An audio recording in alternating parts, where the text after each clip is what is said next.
So hey everyone, welcome back to another quick and very interesting tutorial. Where in this quick tutorial, I'm going to show you how you can fix the Wi-Fi option not showing in Windows 11. If you're not able to see this option of Wi-Fi, there are two possibilities. Either your Wi-Fi adapter is in trouble, that means it's a hardware failure. If to fix that, you just need to hit some offline stores that can fix it, or you can just try a software fix. That means if your drivers are outdated, make sure to update your drivers. Now in order to do it, just simply right click on your my pc, this pc, and you click on this more option and hit this manage. When you click on this manage here, just simply go to this option of device manager, and once you go over there, here you're going to find the details of all the drivers that are installed.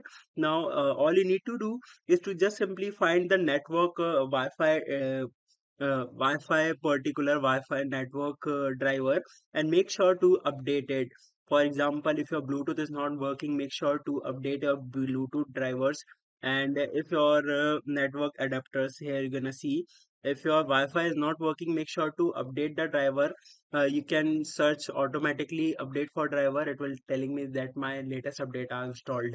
Alright, so that's it for this tutorial. I hope this video will be helpful for you. Make sure to hit the like button and subscribe button for more such helpful and interesting tutorials. See you in the next one. Take care.